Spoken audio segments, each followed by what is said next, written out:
And we're gonna have another one, right? Yeah, we are. It is going to be ATGiant versus Maegis.Moonrise, a PvZ. So let's jump right in. Yep. ATGiant. ATGiant actually had like a clutch finish because he wasn't in points, and he was originally knocked out, I think, to qualify.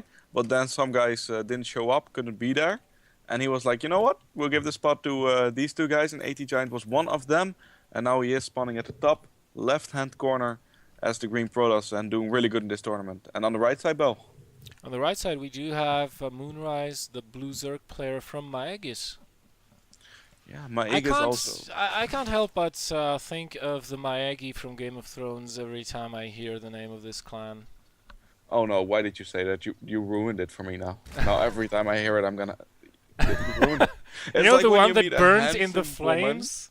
and they say, but she has a really strange neck, and then you can't look at the handsome woman anymore because you just see the Yeah, neck. yeah, you just see the neck.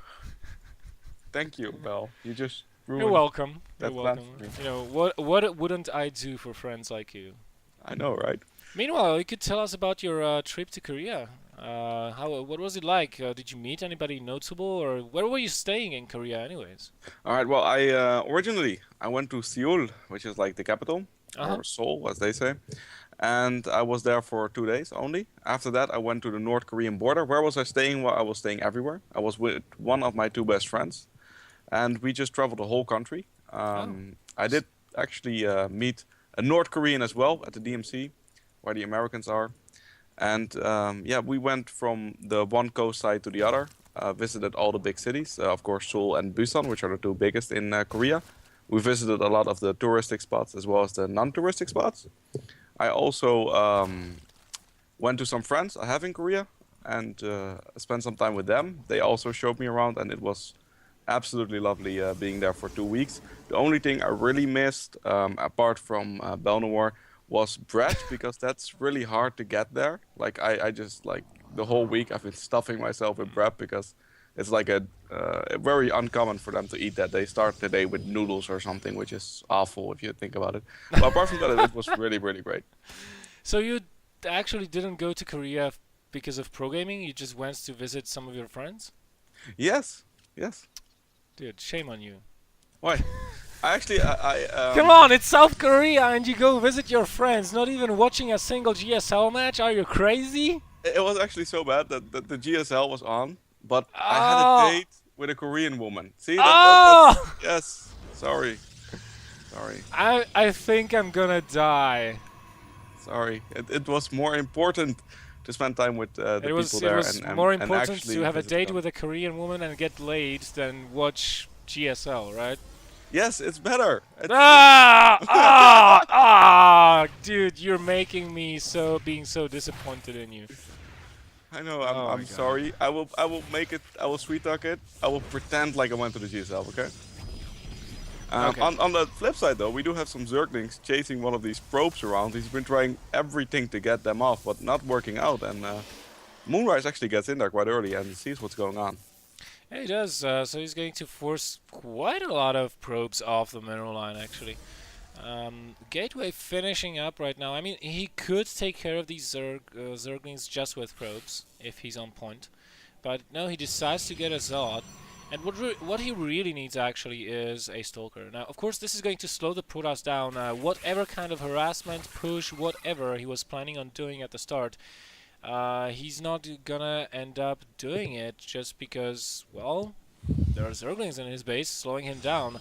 It may not seem like much, but actually pulling your probes off the line every other second or so really, really puts off the timing of your early game build, just because of that it's counted to the last mineral usually. Yeah, plus he sees there's not being any +1 research. There's not anything silly going down. He also has an overload the expansion. So he's like, you know what? I'm going to get 3 bases. I feel comfortable. I know you're not going to do any sort of really, really early aggression.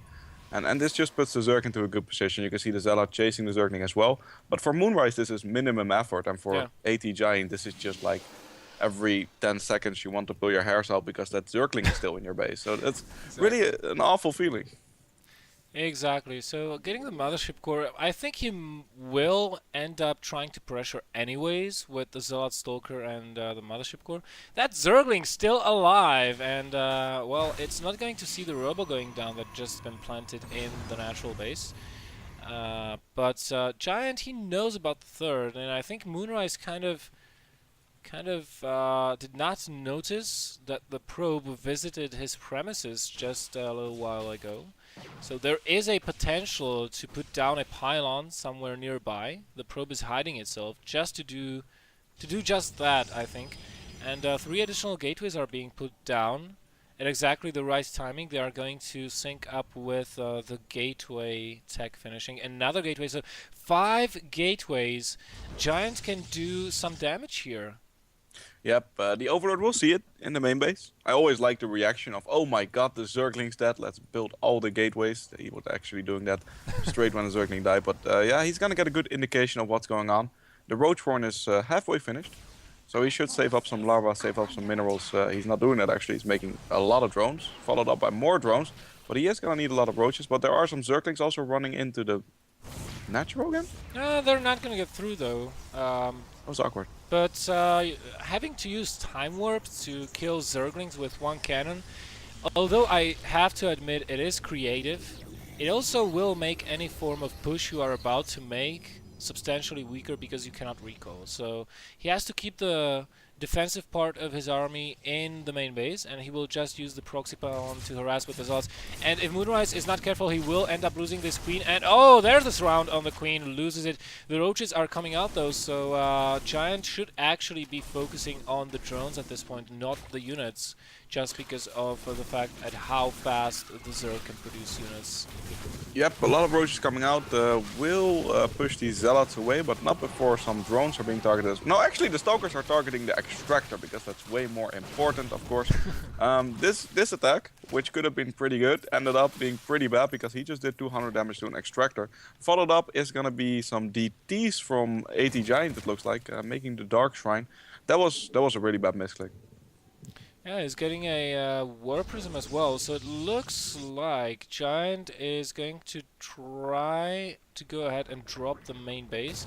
We do see a Hydralisk then going down, only 1 Evolution Chamber, so that is really odd. Probably not going full out Hydras. Spore Crawlers and Spine Crawlers being built in the main base. And the Dark Shrine is in sync with the War Prism actually, so interesting fact there. No third base being taken for the Protoss though. 2 DTs being warped in the south. I don't like this. I don't like this from ATGiant. He warped in the DTs in plain sight from the roaches. The roaches saw it, following one of the DTs, and the other one is gonna see a Spore Crawler, so it's not gonna be that helpful either. Might take down the Queen if he's not careful. Moonrise, definitely not England because he's not saving his queens, but also at the natural we see the DT coming in there. The drones will fend that off with 1 Hydra. Not doing a lot of damage with these DTs. No, he got what, like 5 drones? That's certainly not cost effective at all. Going back to pro production, adding on more gateways, still lacking a third base, getting +2 attacks for himself. Do we have Blink somewhere? No, we don't, but instead we have Charge, so maybe follow this up with a Charge Lot Archon all-in, because that, frankly, that's the only thing he can do right now at this point. You know, the Zerg has been on 3 bases for such a long time. He's got so many, well, actually, only 56 drones, but he's got a solid economy, definitely mining a little bit more than the Protoss. And if he can drone, if he's allowed to drone up a little bit more right now, maybe even take a 4th, then I fear it will be almost an unrecoverable situation from Giant unless he makes a lot of damage. Yeah, but he sent some DTs to the third base. They're just being cleaned up right now. Didn't do that much damage. The Zealot actually doing way more damage than that, but does take down some drones though. Big attack, however, going at the natural from ATGiant. Moonrise trying to push in. I don't know about that, Bell. This is such a good position for Giant to be in. He's gonna clean up most of this army straight away. Good force fields coming down. The time warp's making it impossible to move. Well, the force fields as well, of course, but this is gonna be a really bad engagement for Moonrise right here.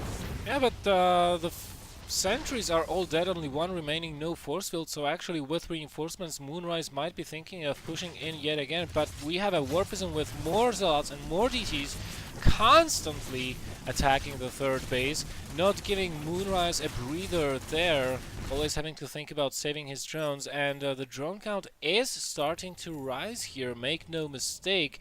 63 versus 65 right now.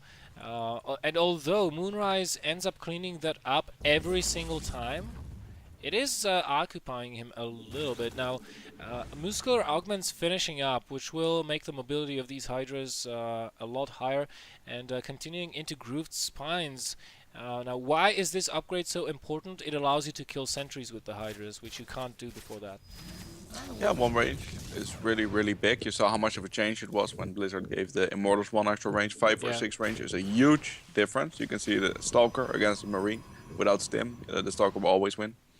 One of the Overlords being picked off, so that it looks like Giants wants to take his third base.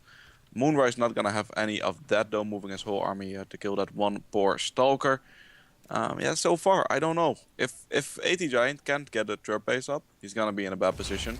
But Moonrise, I feel like, should have taken the fourth base way early, because he's been ahead for the majority of this game. Yeah, and you know, it's going to bite him in the ass for sure. His main is getting mined out very, very quickly here. Even more quicker with the extra probes he's adding. Oh my god, half his army will die potentially here without doing any damage. There are no Colossi out on the field. The Hydras do manage to get away.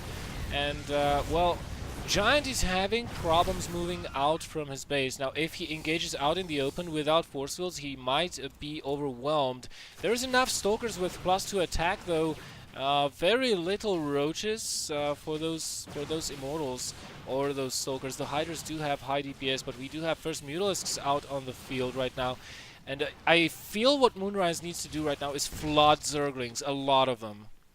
I don't know. I mean, he's going for Hydra Zergling, and he's up against Stalker Immortal. I really don't know what Giant is thinking with that army composition. He needs some kind of area of effect.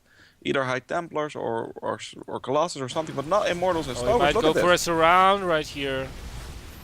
Yep, he's gonna go for a nice surround actually, and there are some roaches. They will die quickly to the Immortals, but there should be enough Hydras and Zerglings, I feel like, to clean this up. Some good Time Warps and one good Force Field coming down though, but it looks like this army Moonrise will end up being victorious in this battle. There are a couple more Warpins. It's so close. He could have ended up winning that battle. That +2 attack for the Protoss certainly kicking in. The Zerg only being on 1-1, but actually being on 0-0. Are you kidding me?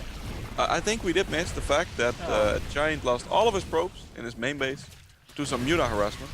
I don't know if it's gonna make a difference though, because this army is still going, and 3 Immortals, a lot of Stalkers. I think he should just flood this with Lings like you mentioned. Now is really the time to do it, because he's reinforcing with more Stalkers and not so many Zealots. And we have no Blink on the field, so Giant can't out-micro Lings. Certainly not Lings and Creep. There are a couple of Mutas in the natural. They've been fended off by a fresh Warpin of Stalkers as Giant is pushing into Moonrise's base. Now, this is... I think what was the biggest disadvantage for the Zerg here was the lack of upgrades. I mentioned this at the start, that he only had 1 Evolution Chamber, and he's only on 1-1-1 for all of his units, whereas the Protoss is on +3 as of this moment. And that's really making the difference here. And you see how much the Zerglings are helping here. No, the Zerg player is gonna win. He cleaned up all the probes at the natural as well now, see? Yeah, the Muta counterattack.